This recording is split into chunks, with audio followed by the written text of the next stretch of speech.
Hello students, myself Shweta from Suraj school Balana. हम पढ़ रहे हैं क्लास 7th का सेकंड चैप्टर जो है हमारा nutrition in animals. Nutrition in animals में स्टूडेंट क्या पढ़ा है हमने अब तक पढ़ा है डाइजेस्टिव सिस्टम जो है ह्यूमन बींग्स के अंदर कितने बॉडी ऑर्गन से मिलके जो बना है, जिसमें से फूड पास होके एब्सॉर्ब होता है, डाइजेस्ट होता है, एसिमिलेट होता है एंड जो वेस्ट मटेरियल है वो हमारे निकलते हैं थ्रू एनस। उसके बाद हमने नेक्स्ट लेक्चर में पढ़ा है न्यूट्रिशन इन रूमिनेंट्स, यानी रूमिनेंट्स के अंदर जो न्यूट्रिशन प्रोसेस है वो कैसे होता है। रूमिनेंट्स होते क्या हैं? रूमिनेंट्स होते हैं ग्रास ईटिंग एनिमल जो खाने को एक बार अपने अंदर चबाने के बाद क्या करते हैं, स्वेलो कर जाते हैं उस फूड को, ठीक है, और फिर दोबारा माउथ में लेके उसको दोबारा चबाते हैं। उन्हें हम क्या बोलते हैं? रूमिनेंट बोलते हैं। जैसे काऊ एंड बफेलो कुछ एग्जांपल हैं इसके। और ये जो प्रोसेस है, ये प्रोसेस हमारा क्या कहलाता है? रूमिनेशन कहलाता है। तो इसमें जो जो इम्पोर्टेंट स्टेजेस होती हैं फूड अंदर ले जाने की, चबाने की, वो हमने सभी पढ़ी। उसके बाद हम पढ़ेंगे क्या? न्यूट्रिशन इन एमीबा, कि एमीबा के अंदर न्यूट्रिशन प्रोसेस कैसे कंप्लीट होता है। एमीबा क्या है? Amoeba is a unicellular micro organism which is usually found in the ponds and the ditches. It lacks mouth and anus. यानी कि एमीबा क्या है? एमीबा एक यूनिसेल्युलर माइक्रो ऑर्गेनिज्म है। यूनिसेल्युलर यानी कि सिंगल सेल माइक्रो ऑर्गेनिज्म है जो क्या करता है, मोस्टली कहाँ पाया जाता है? जो वाटर के एरियाज़ होते हैं वहाँ हमें पाया जाता है। और इसके अंदर माउथ और एनस नहीं होता। माउथ और एनस नहीं होगा तो क्या होगा? जो फूड पार्टिकल हमारी बॉडी के अंदर जाते हैं वो कहाँ से जाते हैं? माउथ के थ्रू। एंड जो ऐसा सिस्टम यानी कि जहाँ से वेस्ट मटेरियल निकलता है, जो हमारा एनस है, अगर वो नहीं होगा तो क्या होगा? इसका प्रोसेस अलग मिलेगा ना। तो वही हमने देखना है। अमीबा के अंदर क्या होता है? माउथ एंड एनस नहीं होता। It has a cell membrane containing a round dense nucleus which controls all its function. इसमें क्या होता है? एक जो सेल मेम्ब्रेन होती है उसके अंदर क्या होता है? एक राउंड में एक न्यूक्लियस होता है जो सभी फंक्शंस कंट्रोल करता है। यानी फूड को अपने अंदर ले जाना, डाइजेस्ट करना, जो सभी प्रोसेस है वो किसके थ्रू कंट्रोल होंगे?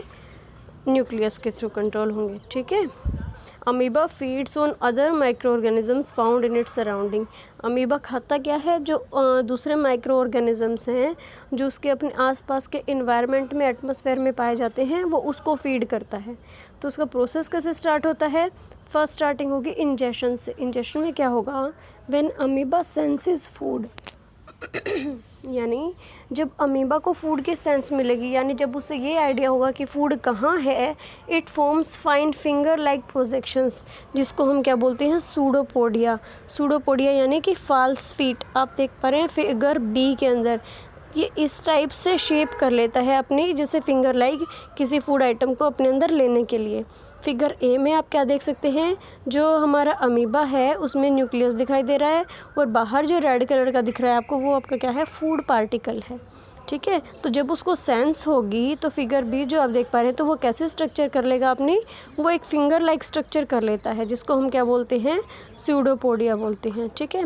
विच encloses the food resulting in the formation of food vacuole, जो क्या करता है? फूड के चारों तरफ इस तरह से अपना एरिया कंप्लीट करता है, जिस वजह से क्या होता है? एक फूड वैक्यूल बन जाता है, जो आप फिगर सी के अंदर देख सकते हैं। उसमें क्या होगा? वैक्यूल होता है एम्प्टी स्पेस, तो उसमें क्या होगा? उस एम्प्टी स्पेस में फूड का पार्टिकल अंदर चला जाता है, ठीक है। तो ये प्रोसेस क्या कहलाता है? इंजेशन। इंजेशन में कैसे अमीबा ने बाहर से एक फूड पार्टिकल को देख के अपने स्ट्रक्चर चेंज की, जिसने उसमें क्या किया? स्यूडोपोडिया की हेल्प से फूड पार्टिकल को अपने अंदर लिया। देन प्रोसेस आता है डाइजेशन का। डाइजेशन में क्या होगा? The cytoplasm secretes digestive juices into the food vacuole and the food is converted into simple molecules. यानी जो साइटोप्लाज्म है उसके अंदर से क्या होता है? डाइजेस्टिव जूस निकलते हैं।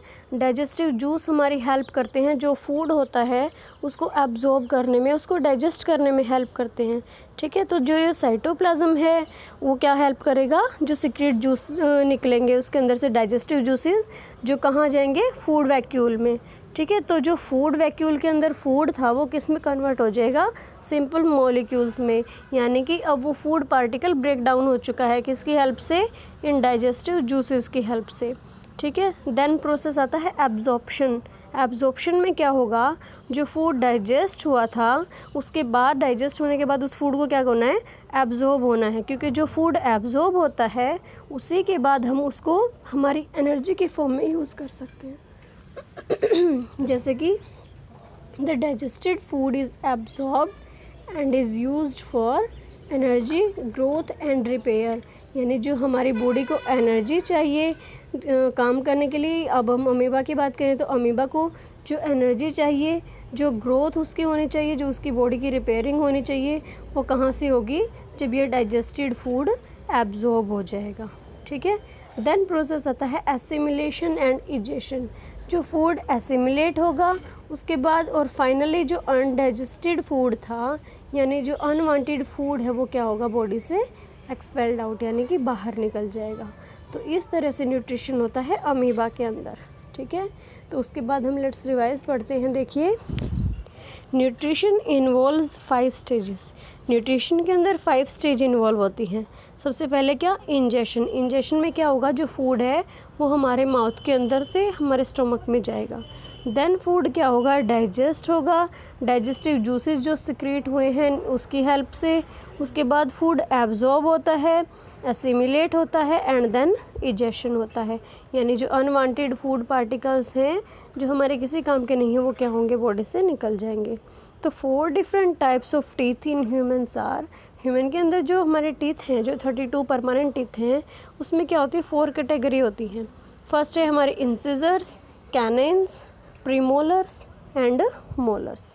इंसिजर जो हमारे फ्रंट टीथ होते हैं, काटने के काम आते हैं। कैनिन्स हमारे साइड वाले जो 4 हैं वो टीथ होते हैं जो टीयरिंग के काम आते हैं। एंड मोलर्स एंड प्रीमोलर्स उस फूड को अच्छे से क्या करते हैं, चबाने के काम आते हैं। ठीक है। तो जो डाइजेशन है वो कहाँ स्टार्ट होता है, in the buccal cavity.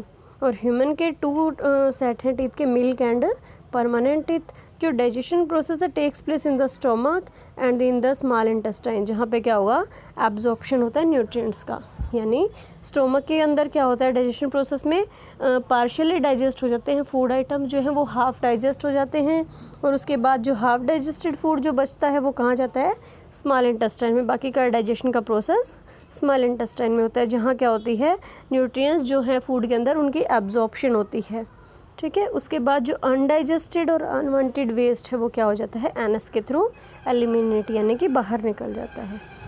Ruminants जो हैं हमारे, जो कि प्लांट ईटिंग एनिमल होते हैं, ग्रास ईटिंग एनिमल होते हैं, उनको हम रूमिनेंट्स बोलते हैं, जिनके स्टोमक में 4 चैम्बर्स होते हैं। कौन कौन से, rumen, reticulum, omasum and abomasum. उसके बाद जो ग्लोसरी है उसमें इंजेशन की डेफिनेशन दी गई है। इंजेशन क्या होता है, the intake of food inside the body, यानी बॉडी के अंदर फूड को लेना, इनटेक करना। देन आता है digestion, breaking down of complex food particles into simpler ones, यानी जो कॉम्प्लेक्स फूड पार्टिकल कोई भी हम खा रहे हैं उसको छोटे छोटे सिंपल पार्टिकल्स में ब्रेक डाउन हो जाना, वो प्रोसेस हमारा डाइजेशन के अंदर होता है। एब्जॉर्प्शन में क्या होगा, uptake of soluble substances by the cells of the body during digestion process.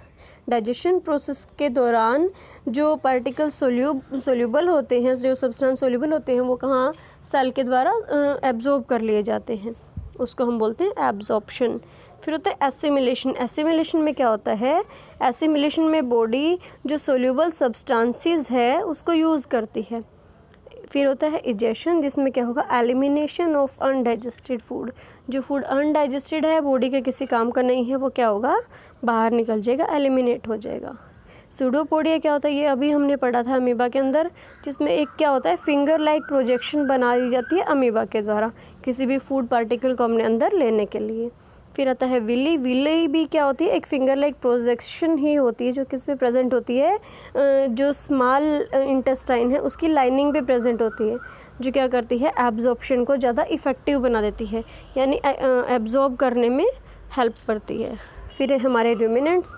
Ruminant क्या हैं, जो ग्रास ईटिंग एनिमल हैं, जो फूड को एक बार माउथ में ले जाने के बाद वापस बाहर लेके आते हैं, दोबारा स्वैलो कर लेते हैं चोइंग फूड को, वो हमारे क्या कहलाते हैं, रूमिनेंट्स कहलाते हैं। और जो उनका जो स्टोमक होता है वो उसमें क्या होते हैं, उसको 4 चैम्बर में डिवाइड किया गया है, रूमेन, रेटिकुलम, ओमेसम एंड एबिमेसम। इसमें हमने ये चैप्टर आज कंप्लीट कर लिया है। तो नेक्स्ट लेक्चर में मैं आपको एक बार कंप्लीट ये रिवाइज़ करवाऊँगी, तो आप इसको घर बैठ के पूरा रिवाइज़ कीजिएगा। Thank you.